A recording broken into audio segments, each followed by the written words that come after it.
Welcome to Potentials. This is Ligia, and today I am going to be working with the heart chakra. And I'm going to be doing a healing for anyone who is receiving and welcome to receive. Just all you're going to be doing is open up your heart, open up yourself to the healing. The reason that I have green in the background is because green is the heart chakra. It represents growth. It represents love more than anything, because that's the same color that the heart chakra is. It's green. So today the stone that I'm going to be working with, the crystal, is a rose quartz, and rose quartz is connected to the heart chakra. And so when I'm going to be sending this healing to you. I have my ring on that has all the chakra points on it. And when I send these healing rays, which I'm sending to you now, all you have to do is receive it. Just close your eyes and receive the healing of your heart. Just open up your heart, feel the love, feel the rays of healing and energy come in. The energy is coming from the source of love, from the source of everything that's good. And it's just going to come in and heal you from head to toe. Anything energetically that you need, that needs to be healed, is going to just be completely healed. And that heart chakra is going to be wide open so that you can love, and most of all, love yourself. Just love and respect yourself, and feel the love entering your heart, entering your entire body, your entire energetic body. Feel the warmth of the love inside of you. Feel it coming all the way down to the top of your head, all the way to the center.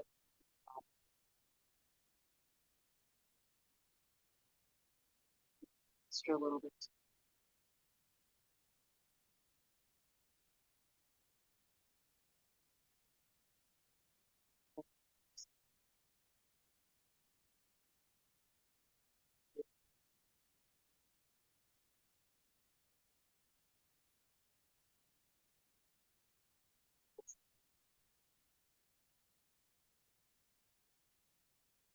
I'm going to introduce right now Andrea. She has a very special message for us today. We're going to be talking about some interesting things. So thank you for appearing today, Andrea, in my podcast. Oh, hello, Linda. Oh, that was absolutely fantastic. I mean, I have to kind of regroup myself after. I was like, wow, okay. Well, I'm glad you got it. I'm glad you felt it. Well, I felt that, right? I'm like, oh my God, that is working. That is, oh, wow. Okay. It's just a short little one. I'm just starting out with the short ones, but there'll be more in the future. Short one worked perfectly. That's amazing. There was a great choice today with the heart chakra, considering we're going to be doing an interview with you, or I'm going to interview you because you were able to meet with a Pleadian man. Yes. Days ago, and not just anyone. And I think it works well because the Pleiadians work with the heart chakra. That's their main focus, compassion. And I think you felt that with this particular one. So just to introduce who Linda was able to meet with the other day. So we had done an interview that day. Eeka had the day off. So Eeka's a Pleiadian man. He lives in the United States right now. He's actually working today, unfortunately, so he's not able to be with us today. And I think there's a couple of layers to what I hope to sort of accomplish today, not only with this exciting interview with Linda and what she got to experience, but also to show people that these individuals are just like us, and there isn't any difference really between us and them. And that's part of the message. So the day that we did an interview with Eeka, and he's my friend, he came to me that morning because he had the day off, and he wanted to, because he's Linda, available, so we can do, and he wanted to come on the Potential show. And I said, yeah, well, let me ask her if she's free today, because he's coming through really strong. And I know there's a couple of different topics that he wants to share with people.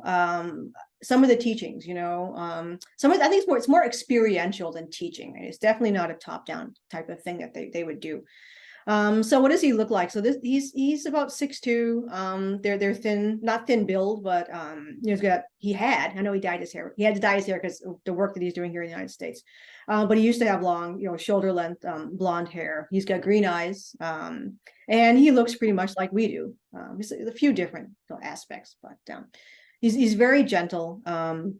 And just as the most, and I know Linda didn't really get to hear what he sounds like this time, but he's really, has a deliberate way of speaking and very gentle kind of voice. But I think that the main experience that people have when they have a contact experience, whether it's actual contact experience, like personally, where you actually go up in a ship or what have you, or I know how, if it's more usual, we'd have to do some work on that as far as research is concerned. But if we're thinking about the telepathic communications that people have, or the sensual experiences that people have when they connect with someone from another planet, it really kind of shows you, or show potentials, right?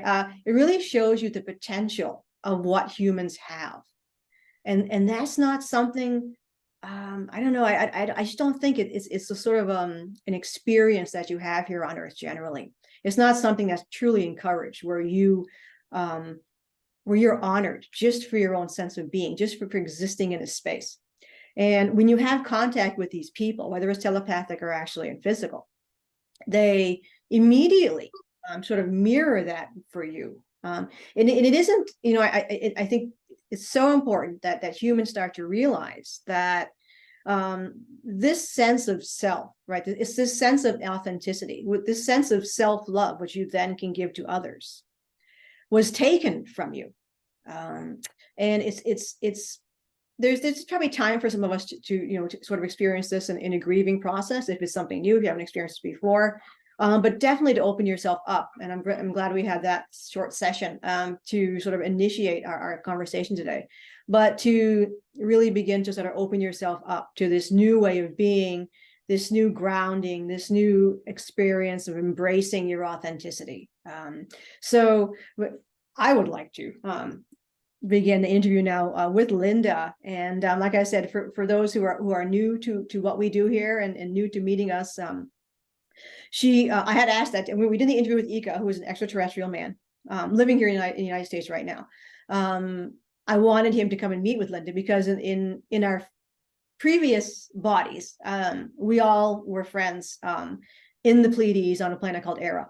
And he is here and is excited to reconnect with us in our Earth bodies and our human bodies. And it's kind of a nice family reunion situation for us here. So for many people, this is what you're going to experience. It's going to be your extraterrestrial family, either here or back on a ship or on their planet, that's trying to connect with you. They're trying to reconnect with you. So the first question I have for you, Linda, is even though we had set this up where I said, Eeka had planned on coming to meet with you.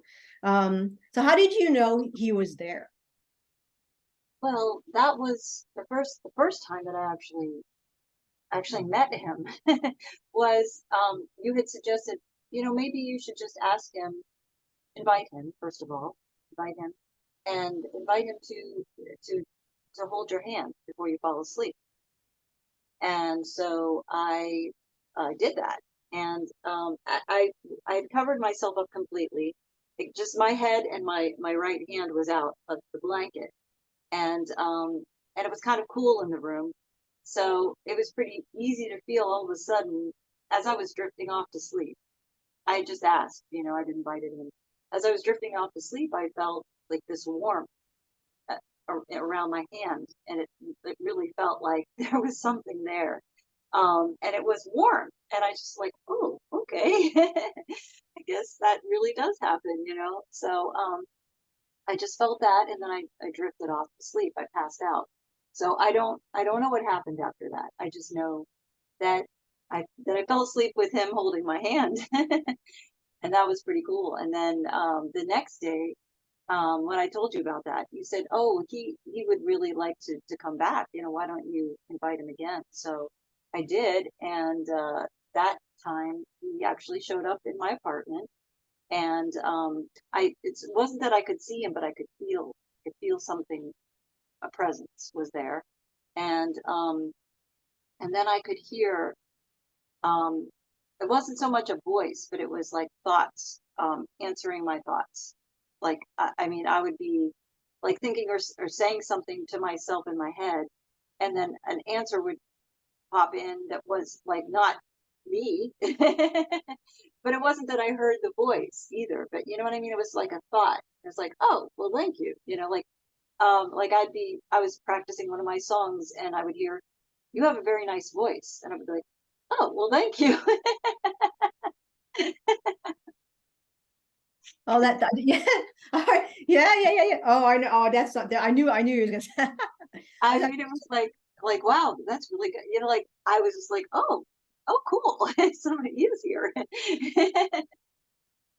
So it was like things like that, and I would like in my own head, I've always got an inner dialogue, So when I'm talking to myself in my head, to have another thought pop in that isn't part of your dialogue, that's how you kind of know that it's from someone else, and I invited him, and then it starts to, you kind of start to sense an energy to that, or to that thought, like, oh, this person is very polite, or this person is very kind, just the way that the way they just responded to something I said in my head was just such a very nice, pleasant thought. It was not something, like down or depressing or, degrading in any way. It was the opposite. It was more of like uplifting, So, so that's kind of how I knew, and then, I would just, invite him, like, hey, I know this might be kind of boring, but I'm going to go sit by the pool, and I'm not going to go in the water because it's too cold for me, but maybe you would want to go. I don't know, but if you want to come with me, you're welcome to come along. And so he came along with me and sat by the pool. And I mean, I don't know how exciting that was for him, but it was probably kind of relaxing considering, what he does most of the time. And he probably had like a little mini vacation because it was very nice weather. The sun was out, but there was nice filtered sunlight because there were some trees and some shade by the pool. And, so, and I just started noticing, like, around my house, like, do I have a place for him to sit? Is there a place for him to sit by the pool? Should I pull this chair out for him? Just like things like that. Things like that would pop into my head that normally wouldn't pop into my head. I think that's I mean, yeah, and this is why I think this is such a productive session, because it really shows people, if they've already had experiences like this, because I think it's common for most of us to be like doubting, this is nuts, this isn't real, I can't possibly be having this experience, but you are, and I think what was particularly valuable here is that what I set up with him is kind of our usual, I would say it's not a trick, but this is how we operate. So we work together. And when I have a client or a friend who is having trouble and just feels like they're not being able to connect in the psychic realm or what have you, I'll oftentimes have him go and meet with them. And I always say, this is what we're going to do. So when you go to bed tonight, and it's always a woman, I wouldn't do this with a guy. I don't know if that would, I don't know. It's, and well, so far it's been women that he already knows. That we've had, we're going to, for people who may not be familiar, we're envoys. We're extraterrestrial minds in a human body. So we have a life with this consciousness on another planet. And for us, it's the Pleiades. So while we're in human bodies, Eeka stayed in his body, which is a Pleadian body. So he went to another friend of mine and did the same exact thing he did for you, where he held her hand, she felt it. Now, this person had never had any, well, she thinks she never had any experience like this in telepathic or astral or what have you. So that night, yes, she did feel him hold her hand, and the same thing, he knocked her out. And I think you guys probably either bilocated or did an astral projection. My thinking is he took you back to the Pleiades. He won't say, and sometimes he does that. But I really feel like that's what happens. And why would knowing him, I just think he didn't want you guys to feel like a sense of a longing or anything like that, but he wanted you to have the experience. So he's particularly attuned to how people feel. But she had the exact same experience you did. She didn't really invite him back the next day. She actually ended up having a separate, very powerful, almost bilocation experience the next day. And she blamed him. She still blames him. Like, he didn't do that. He did nothing to do with but yeah, it can kind of like, I think once it kind of opens up your mind, these things start to roll out. But what worked here, and so it's not like almost called an experiment that I'm doing, where I can vindicate. I mean, I've had Eeka meet now about, I say, 2, 3, at least 5 people who've been able to meet him in the telepathic realm. And some people can see him and some people can't, but that's, again, everybody senses these things differently. But yeah, like when people recount, I don't really say too much because I want you to recount the story to me, because then I can be like, yes, this makes perfect sense. This is something he would say. So it really is happening. And I just love this because it really assists other people in their own personal journeys, and also vindicates and validates. I know there's probably people out there who are still struggling with validating their experiences, but it validates, and that's super key on all these fronts. But yeah. So how would you describe the like the intensity of the sensation or knowing that someone was there with you?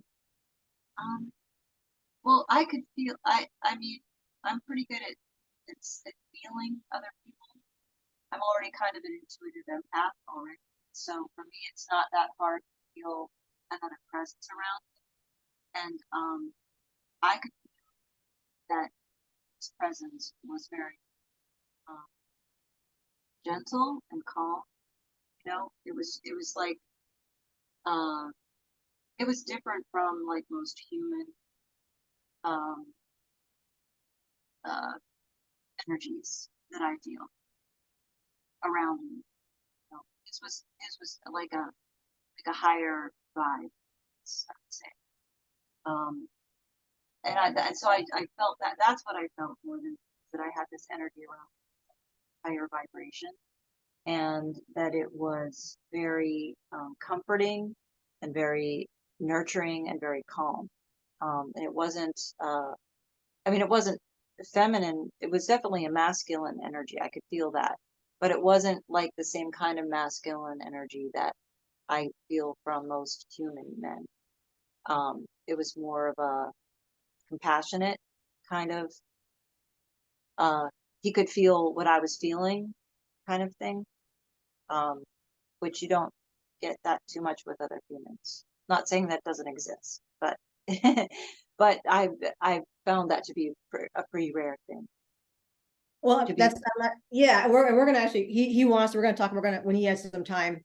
We're gonna do that different interview with him. Some of the stuff we talk about, which is the expression of the divine masculine, the divine feminine. And you pointed out something that I think is probably common for other contactees. Whether you're meeting with a female, like Evan, I meet with his wife, and she's a Pleadian woman, and her energy, the divine feminine. So I've met with both.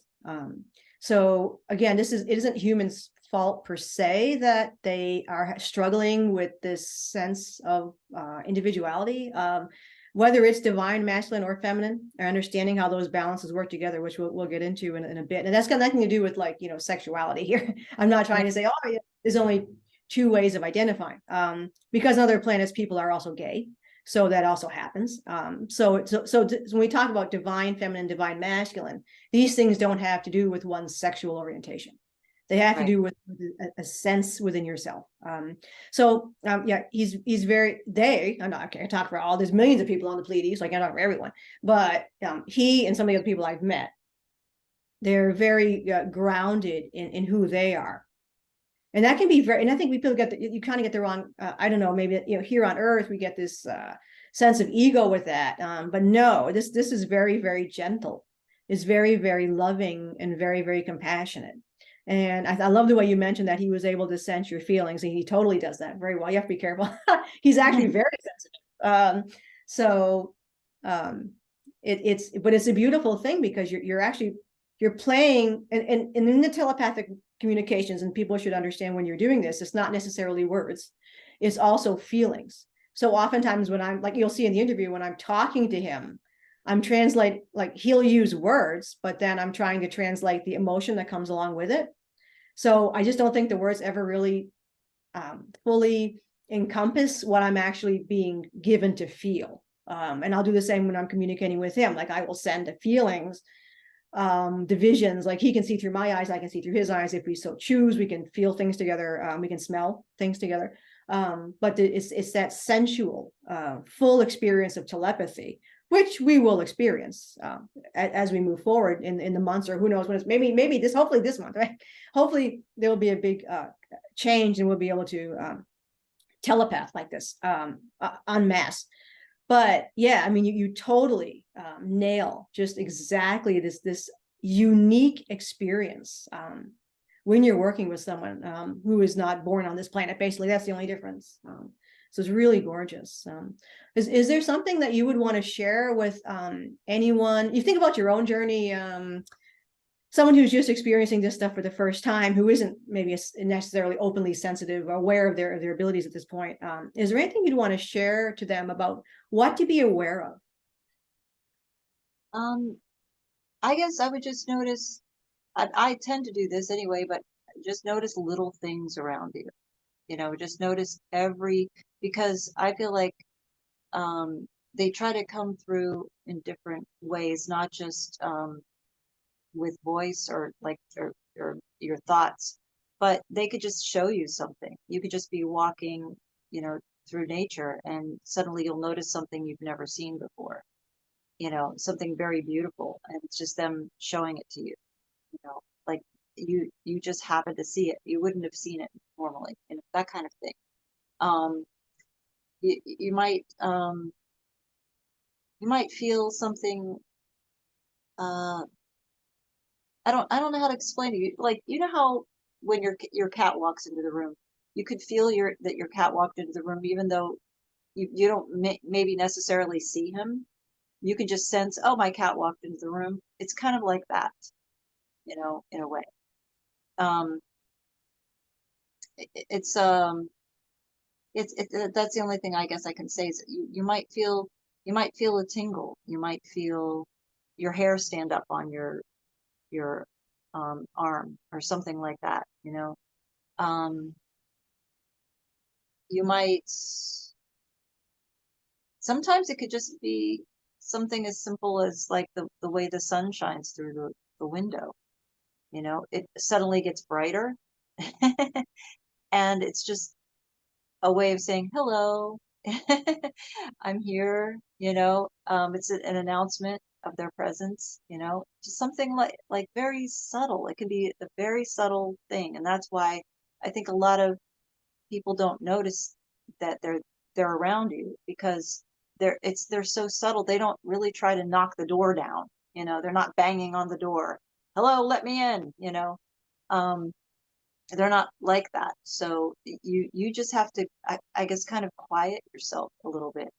Just sit with yourself and don't look at your phone for a little bit, and don't watch TV, just don't have anything on, and just sit with yourself quietly for a moment or two, and just look around the room and just see what you notice, see what you feel in that moment where you're just alone with yourself, and there's nothing else going on.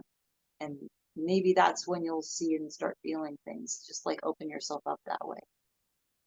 Yeah. Oh, that's absolutely awesome. Yeah, no, and I think what's nice about your description is that people can be aware of what's coming through, because today what we're talking about is you had a connection, which is actually a little bit harder with a being who's alive in a body, right? So I think I just want to be clear about that. Right?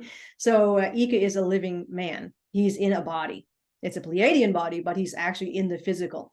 It's much harder, I would say, to telepath with another being in body. And what many people may be experiencing, and what's a little bit more easy, and especially when you're looking at things like synchronicities, like, so Eeka is not going to be able to put a certain song on the radio, right? He's not going to be able to like have a feather manifest in your room. He probably would like to, but he's very limited. He's been a body, right? So when people are experiencing those kinds of things, which I think is kind of the gateway, maybe people kind of miss some of this, that's more higher dimensional. So these would be entities that are able to manipulate the grid, or whatever you want to call the matrix, or the energy fields. They're able to manifest objects. They're able to put a song on the radio for you. Now they may be coordinating. So actually, when I first was working with Eeka, I don't know if it was our higher selves or if it was a higher council that I work with that began to put synchronicities together for us. So certain songs would come on the radio that I was told to listen to. I would see like a song would come on the radio and there'd be two crows flying together, which was initiating our particular relationship, the bond that we were going to have together. So we didn't do this per se, but I was told by a higher connection that this is what is going to be happening. It was sort of a harbinger of like, you will have this connection. I was shopping in Walgreens and Eeka was shopping with me. So then he pointed out something like, look over here on the right, and on the shelf was alien tape. So I asked him, is it any good? He says, depends on what you need to use it for. So that's communicating with a body, someone in a body. Okay. So he can use my body. He can use mine whenever he wants, but I can't do that. You know, again, one day we will, once our bodies are fixed up a little more, I think. But he can take me through his body. So I don't have to worry about those kinds of things. Like he'll take me on different journeys. Like if he wants to show me something, he'll show me something, but I can't like enter his body. He can do that to me. So I mean, so people will experience this when they're working with somebody in a body versus when they're working with something that's non-physical, which has a lot more power, obviously. So they can start to play with different realms. You know, some people may only ever work with the higher levels. And people, I know a lot of people, including myself, have had Jesus come through. So you may work with higher etheric type. I don't know even what you want to call them, you know, angelic. People have all kinds of words. That may be what's going to come through for you. So I really liked your explanation, Linda, about like what to look for and these kinds of things. Yeah, that's what I've noticed. And then, like you said, you may only work with angelics, or you may only work with like esoteric spirits and that kind of, and higher beings. And like that's what I mostly had in my life. So this was different for me. This definitely felt different. It wasn't the same exact as working with like a spirit or a spiritual being that isn't in a body. You're right. It had a different feel. And again, I mean, I think it's a point is, you know, for us specifically, right? We're, you know, I don't want, sometimes you'll hear people talking about, you know, these people who talk about aliens and extraterrestrials and like somehow like it's better or different, or, you know, that's our family. It isn't like, you know, that's like saying somebody's German or somebody's Spanish or somebody's from Uganda and like the person from Uganda is better than the person from Spain. No, right. We're all we all have unique families, you know, and it's what we are doing is meeting our family. Other people will meet their family. And most of their family may be here in a human body. The human body is not a bad thing. There's no such thing as a bad body, right? Everyone is the same. You know, we're all in existence. So the only message that we're having here for people to understand is that we happen to be in the same family. Back on the Pleiades, Eeka is one of our family members. You have other family members. I have other family members. I've met some of your family members.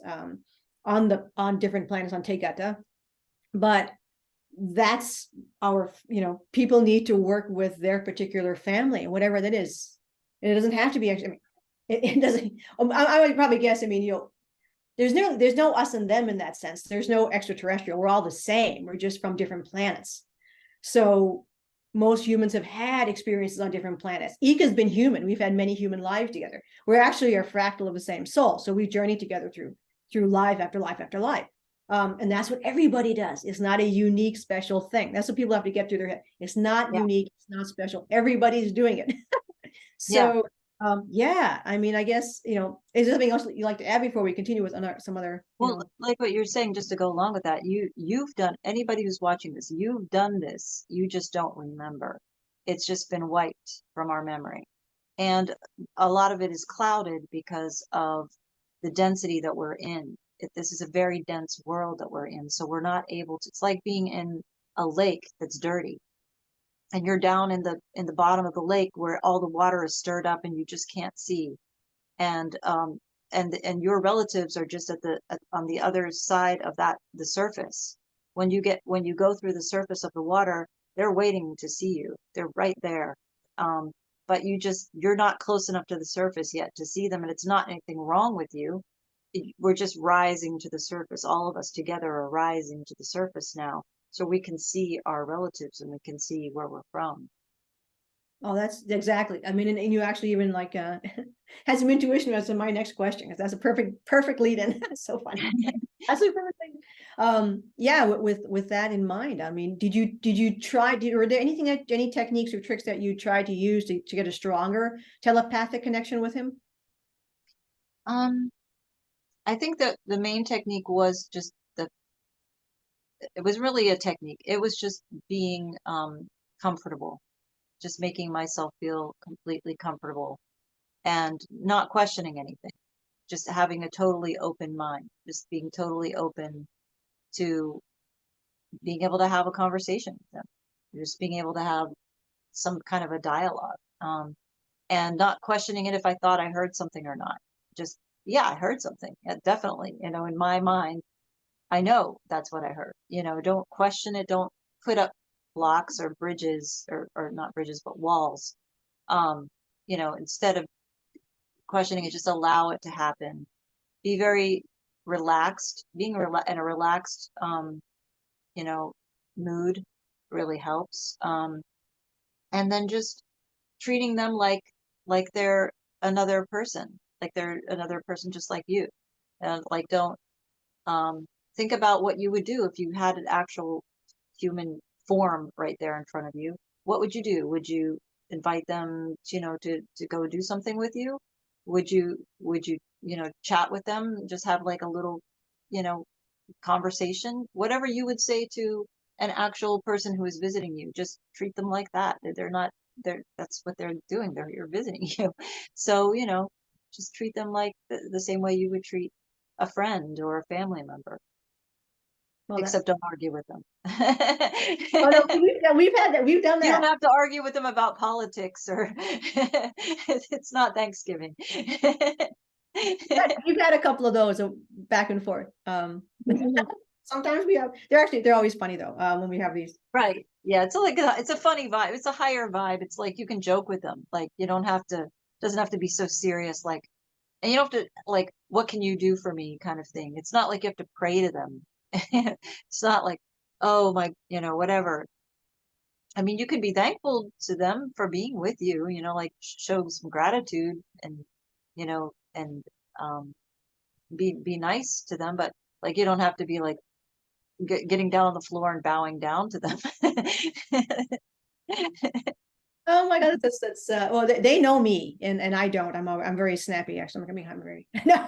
They know I don't put up with anything. I've talked with several. I work telepathically with several other beings, and they don't not mess with me. And I definitely will. No, I mean it's again, what they do for you is they develop your sense of self, which is actually we'll get into that when we talk about, I think, our main talk on the type of unfurling of who we are and our identity, which tends to happen when you're with this kind of energy.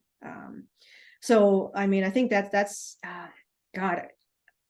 Did you notice that you started to notice different? Did you find that you were grounded more in your body? I don't want to give you words of what you were thinking, but what were some of the sort of experiences of your own self that you noticed he was pulling out from you?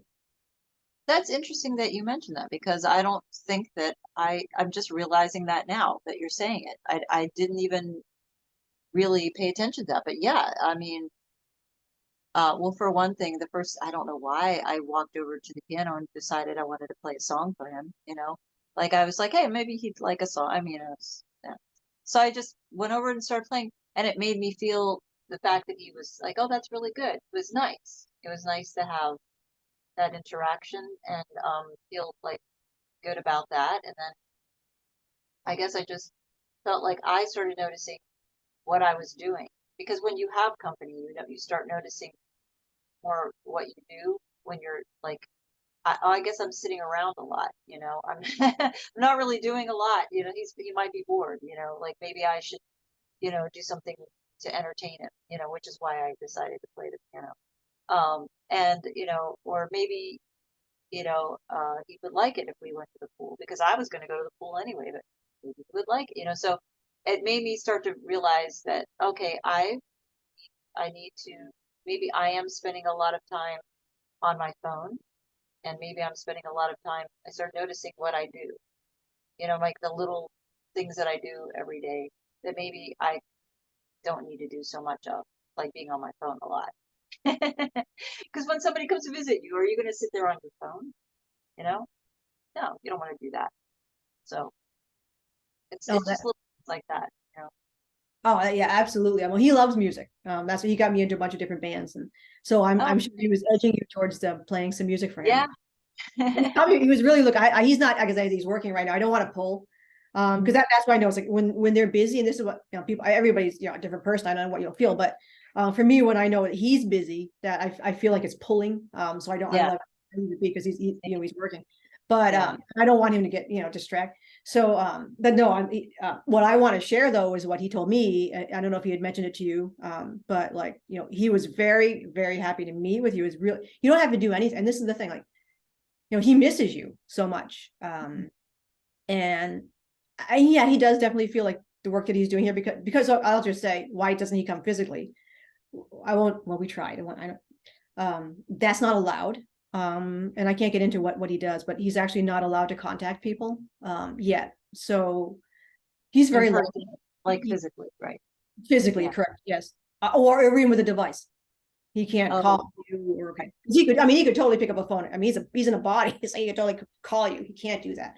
Send you a letter, but he can't do that. They're not allowed to contact anybody else. So, he's definitely he feels alone there. I mean, he's not with his family, and you're his family. I'm his family. We're all part of his family, and it was really a special healing experience. For him to spend time with you, and you certainly would never bore him. No, I mean, no. I mean, maybe at some point once we're together, month, it's like yeah. playing the same song. But no, it was No, I just, write songs all the time. He doesn't have to worry about that. it was just like, no, it was super, like he really needed that. I mean, he came to me like after, like, he didn't, that's why he fell asleep on you, because he actually didn't sleep, because he was really, what he was doing with you. He was he was he was exhausted. But it was absolutely, like, literally like you're dying for a drink of water, and he got that. And he's just so happy right now that he's in this space, that we're in this space, that we've done the work, in order to allow him to be able to connect and be in our space very easily. And he came last night to me. He was still tired. We were both tired. We just laid together in the bed watching this Dave. We were listening to Dave. Oh, nice. Yeah, we just lay, and we don't do anything. We just, I mean, you're gonna start, when you're telepathic, you don't have to do or be anything, because you're already sharing this energy, right? So like we just lay together, and it's just the most amazing. I actually prefer it. I mean, just being with him, like he'll ride in the car with me. I think some people can see that, kind of freaks a few people out. Yeah, every once in a while people be like, bug eyes, like, oh shit, what the hell am I looking at? I'm like, oh, they must be able to see him. Some people can't see, they're clairvoyant, right? So, but just that presence is just the most beautiful. And I want people to feel this. I'm like, I want everybody on earth to feel this. It's like it's just the most beautiful, like peaceful, belonging, trust, safety. Like it's almost, this is, it's heavenly. I mean, there really is no explanation for that. But I just want to say that what you offered to him was truly what he needed, and it was absolutely beautiful, and he's holding it with him. I mean, he's definitely really looking forward to connecting again, as he says. But you're now connected into his soul, basically, and it's absolutely beautiful. That's beautiful. Yeah, and I felt like that. Like it was very calm and very peaceful. And I'm a really chill person. I just relax a lot. I'm very calm. Like I'm not agitated and I mean, I'll do things like, normal things like the laundry or whatever. But like, I'm just I like to just relax and do things that are peaceful. And I felt like he appreciated that Oh, about me. I mean, that's his personality. He's very laid. I have another one of my family members who's complete opposite of that. He's like a barrel of monkeys. He's wild. He's the cutest thing. He's like, I tell people what he looks like. So he's on the Pleiades right now. He's a young guy. He's tall and thin, and he's got like wavy, curly blonde hair and kind of a cute, really cute, narrow face. And he's just the life of. He like lights up a room. I mean, it's just absolutely explosive personality, which is the complete opposite of Yeah. Eeka. So I'm trying to connect a little more with him now, and we spent a little bit of this morning together, where I was able to kind of bounce some energy with him to kind of develop that. But yeah, people should, your family is your family. So and it's not necessarily Pleiadian. I mean, everybody's probably sick of them. They call them the space bunnies, not them again. So, your family could be completely different. And it's going to be a different energy. Everybody's a different person. There's billions of people up there, probably trillions. I don't know. So, there isn't one particular energy that you should expect coming through, just to be aware of what it would feel like when it does come through. But It's like for example, in my family, I have two different types of relatives. Like my father's side of the family was very reserved, very calm, and they just sat around and played cards at the family reunions. And there maybe some of the younger people would go out and play volleyball or something in the yard, but nobody was very like by like by vivacious. What's the word? I don't know. Vivacious. That's the word. And so my mother's side of the family, they were Italian, and they were very, very, full of energy. And the minute you walked in the door, they were like happy to see you. And their eyes would all light up, and they would meet you at the door. They would give you a big hug and a big kiss, and they were just very like in your energy. But it was beautiful. It was like very loving. And they would sit around the table and tell stories for hours and laugh, and everybody would be talking over top of each other. There'd be all these side conversations going on, but somehow we would all navigate. You could jump into any conversation you wanted to whenever you felt like it. That was that side of it. The other side of the family was very like it could be a minute before somebody would say anything. And it would be like, oh, weather's been cold lately, huh? But everybody was super comfortable with each other that way. Like nobody was like judging anybody. It was just like, just comfortable and chill. And we don't really have to talk. I mean, absolutely. Yeah. No. Totally different types of people. Right. Absolutely. That's what people have to be aware of. Like I said, his energy is very, very calming and gentle, and he's like kind of bashful, and Yeah. but the rest of my family on the Pleiades will go hang out, and we'll be like joking and like scream. We're like on the ground laughing. I mean, Yes. we think about like, because sometimes I'll watch like Elena Denon and some of the stuff she does, and all those like uppity kind of people she hangs around with. I'm this fancy guy and blah blah blah. And then when I go to my family on the Pleiades, we're like, we think about all the stuff we would do on the ship, like with these like very important meetings, and be like, we need to do like really crude, like just different, like all these like shocking things. They're like, we're all gonna get thrown off. I mean, there's like I like Aussie Man Reviews, and he has this little thing you can push this button where it's like destination fucked, and I'm like, I want to do that. Like we're sitting at these really fancy meetings with all these people who think they're awesome on a ship, and like I just want to have that, like just like let that go and be like looking at the person like, what did you like wow, like you just say that, like just totally. So that's my other side of the family. Yeah, which is probably why none of us are on a ship right now. No, they're not. Yeah, but that kind of fun energy is I think it changes the way people view, like they're just like us. Like I said, they're just like us. They're not all stuffy, they're not all there's a whole gamut of personalities. And people shouldn't be expecting, you just got to be yourself. That's the whole thing they're trying to teach you. Just be yourself. Right. And yeah, just be yourself, and that they're not gods. That's the other thing. It's you don't need to bow down and worship them, or be, I mean, they may have technology that's just more advanced, but it wouldn't be any different than us going back into like the 1700s or something, and or the 1800s or whatever. And we, they think that we're gods because we have in like a digital watch or something, or an iPhone. Wouldn't even work there anyway. Absolutely, it's just right. It's just technology, and we can. I even talk about. I talk about that even too. I'm like, that technology. You don't need any of it. You don't. You want it, and and I don't care how fancy it is up there. You're talking the Andromedans or whatever. We don't need that technology. We want that technology. And to just tell people, look, like they have fancier, they have different kind of toilets, but they have toilets, right? So any culture that has a toilet for me is like that. If that doesn't bring it real, is real, right? I mean, there's no. They still have to use toilets. Oh, exactly. Oh man.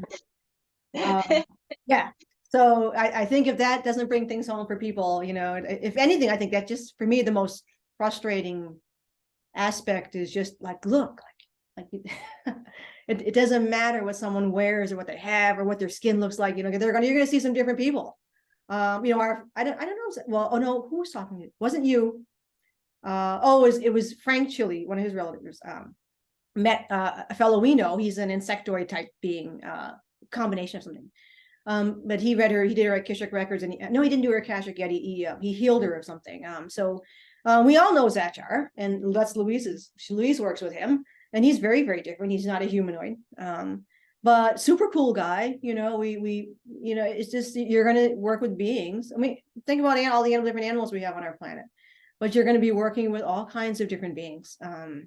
And that's awesome. It's something to really, really look forward to. So I do too. I think I'm really looking forward to see all the different types of star races there are, what they all look like, all of their cultures, all of their personalities. That to me is interesting because I already like that on Earth. I already like all the different races and cultures on Earth that are different from each other.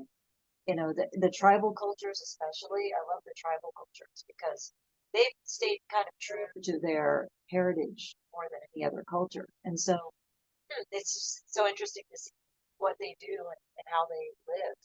So that's the kind of thing I would want to know. Like, what is their art like? What is their music like? What is their I don't know, anything that their food, whatever, how do they eat, that kind of stuff. Oh, I mean, totally. And that's the same. I do that. People ask, like, I'll ask him what he like. I mean, they pretty much like the same stuff we like. But definitely you can just go back to your home, right? Because you've already done that. So, and see what kind of foods are there. It's like I say, it's a little different, some of the stuff that they have, but like he's vegetarian, and most of us are vegetarian. They can eat meat, but they don't. They do fish. There's some fish on the Pleiades. But yeah, they have this melon they're going to bring, and it's all kinds of different. That's a whole different. We did a little bit of talk about food. If we could spend a whole thing on food, I could have them come and talk about that. But it's just, yeah. I mean, they have just the same. I mean, they want to come here and have a pizza. I mean, totally. Yeah, it depends on the being. Like some beings probably can't. But for the humanoid ones, yeah. I mean, it's that's what they want to experience with us is the different human cultures. Well, I think they're a little bit luckier depending on where you are. Like, my family doesn't get to experience a lot of human cultures because they're still home there. But they have a better sense of some of what we have done here as far as culture is concerned, which is fascinating. I'm sure many of them up there going, we finally come here and get some decent Chinese food. Absolutely. It's delicious, right? The real deal, right? And us being Italian, yeah, really good Italian food. The different experiences you can have here in museums, and that's what they're going to want to do. And share. Yeah. They're here now anyway. By the way, they're here now anyway. There's tens of thousands of people not in their human body, but in their off-planet bodies that are living amongst us now. You've more than likely met them and you've never noticed it. So what I almost feel like, what I feel from Eeka, I can't speak for, right? I can't start to speak for, how do you speak for all kinds of people? I don't know. You can't, but I really feel, I don't know if it's in the ether, but I just feel like they can't wait to come out. They just can't, to be like fully in interacting with us, bringing us the stuff that we need, of course, rolling that out so that we're not living in the 1200s basically right now. You know, bringing out the technology that's going to heal us, that we're not suffering. That's so painful to see. I think that's a good point to mention. To people, it's like, look, it kills me to see that, and it kills them to see this, to see that it's almost the right time for this stuff to come out. It just couldn't come out, like literally, and that, you know, monsters. I'm gonna say monsters on this planet have just killed us, and it's gonna stop, and it is gonna stop, and it's just everybody's just got to kind of hang in there, and it's coming, and it's coming. And you need to, every one of us here on Earth, have to fight for yourself. You have to fight for your rights. You have to stop. Then I think, Linda, as you said, gods and everything, like stop letting your government, I don't care who they are, what kind of people says that they're leaders. You know, a leader loves you. A leader brings things to you. A leader doesn't fight with you. A leader, you're not the enemy of a leader or a warrior. They are your keeper. So you need to stop allowing all of these individuals, I don't care who they are, they're not better than you, they're not different from you. You need to start questioning all these different things. You might have to even question your town government. You got to question everything that's not right, that's not in your interest. You need to stand up for yourself. Don't let other people tell you what to do. So this is where the humans, I mean, no one can do this for you. No extraterrestrial can walk in here, because then they'd be controlling you just like these people, that there's like the other humans in towns and governments right now are controlling us. Yeah. You have to stand up and stop that. So like, you know, oh, why aren't they saving us? No, because you're in the same, you can save yourself. You need to stand up. They can't save you, because then you just be switching your God. Your God right now might be a politician. Your God might be a religious figure. Your God might be this or that. You're just going to swap out an ET. That's not going to roll. That's not, you know. It's almost like being like you're a bird in a cage with the door wide open, and you're saying, why isn't anybody rescuing you? When you can just fly out the cage. It's like silly. Yeah. Oh, they're keeping you from dying right now. I mean, let's face it. I mean, right now they're just keeping us from dying. They've done that repeatedly over the decades. Keep us from blowing ourselves up. Right. But they're just really screaming into the wind, like, heal yourself, raise you're on your knees. We have a bunch of stuff from the 18th century, actually. We're all on our knees. Raise up, stand up, you know. That's all. Yeah. It's got to be very frustrating for them to watch. Yeah. It's frustrating for me to watch. I'm right. I can't even imagine. That's part of, you know, and that's our service here, as envoys, is to say this stuff, is to be the ones that say, you're amazing. You and their human bodies, you're amazing. All the animals on this planet, all the trees, all the different, all this whole planet itself, you're amazing. You're magic. See that in yourself. Yes, absolutely. Yeah, and I mean that's the message, and I'm trying to help people learn how to believe in themselves. Really, it's what it's all about. Is you have to have enough self-confidence, enough self-belief, and there's nothing wrong with that. It's not like, you know, oh, if I believe in myself, then I'm giving up my religion, or I'm giving up, you know, what I believe in. Like because we're so taught that we should believe in something else other than ourselves. And so we've been giving our power away for all of our entire lives, because that's how we've been taught to do it. And you can't, you always have somebody who's above you, or like knows more than you, and then you get to a certain point in your life when you start to see that that isn't really true, that, you know, nobody really knows any more than anybody else, even if it seems like they do. They may have experienced more, or they may have learned something from their experience, but that's their experience. You have your own experience, and you have to learn your own lessons, and there's nothing, you have to be your own power. And it's really, once you get that in your head, it's kind of, things start to change. you'll start noticing things changing in your life. Yeah, I mean, that could, that's absolutely awesome.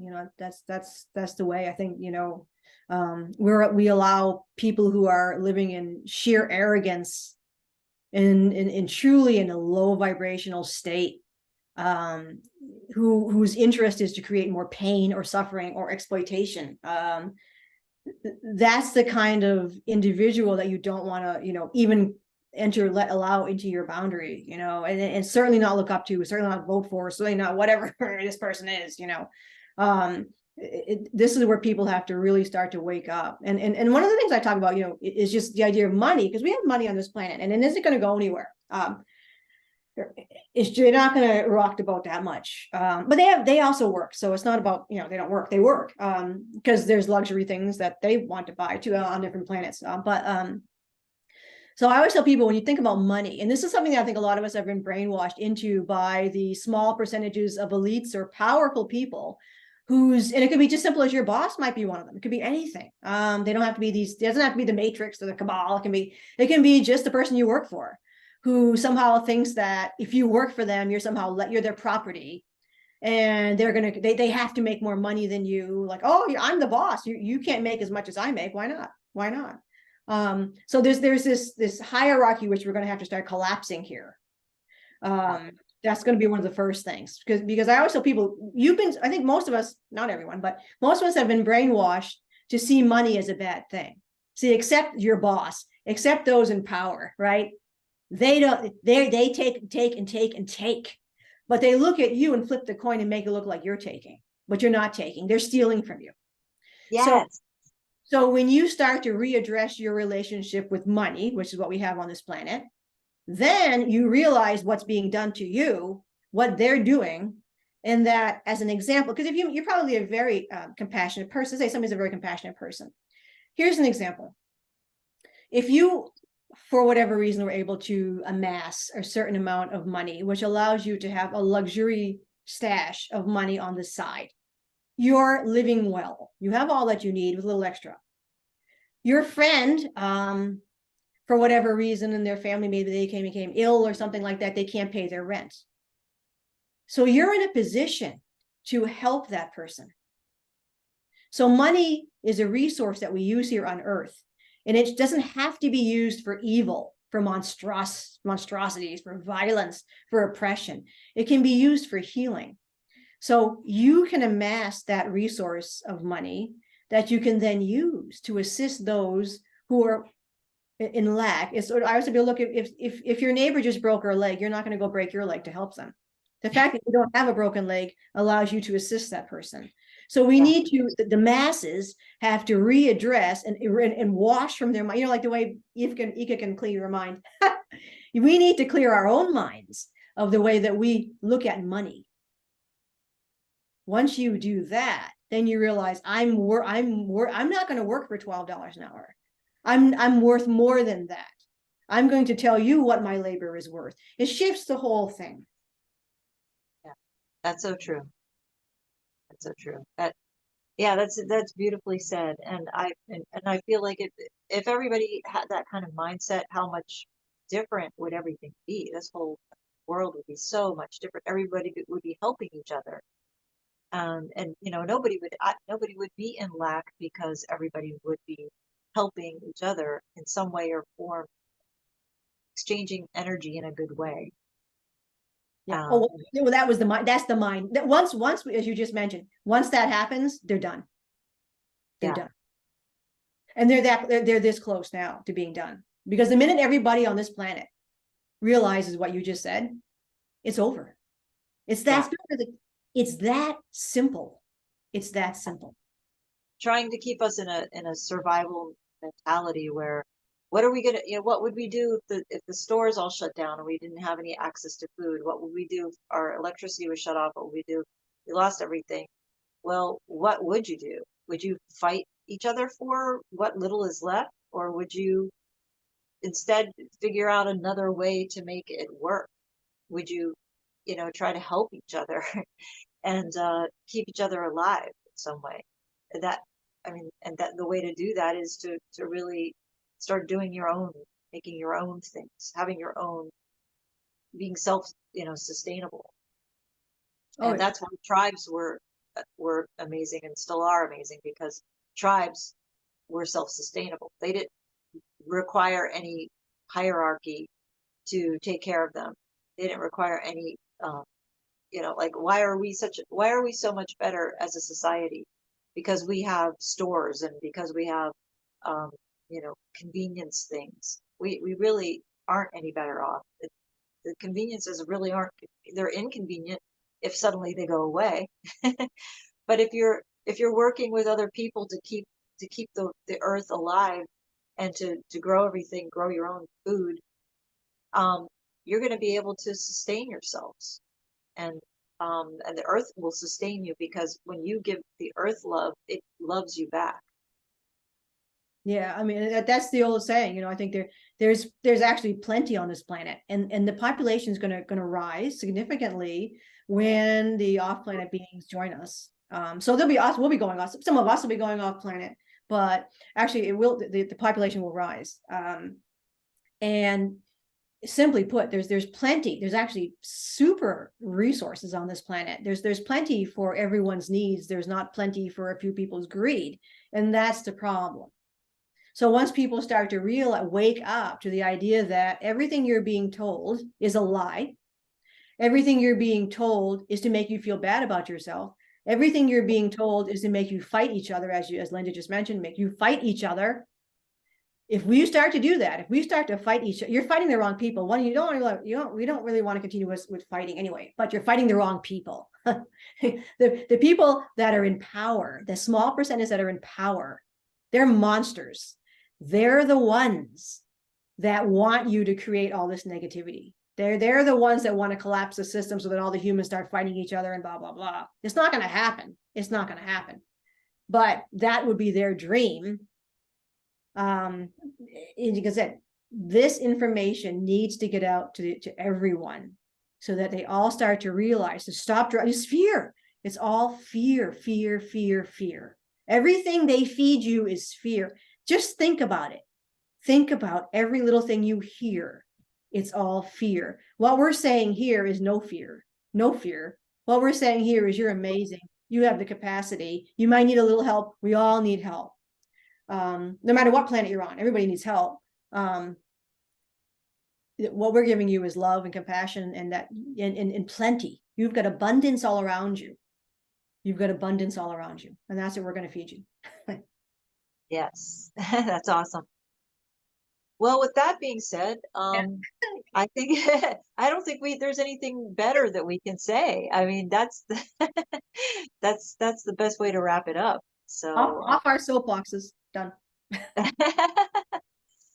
Yeah. Well, everyone, thank you for tuning in and for listening to us. And we hope that this resonated with you, and that you took something away, something beautiful away from all of this. And especially, if anything else, that your heart was healed from everything that we did today together. And if there's anything that happened as a result, if you've had any experiences, feel free to put it in the comments, and feel free to contact us. I would love to hear any stories that anybody has about contact information that they've had with other beings, or their star family.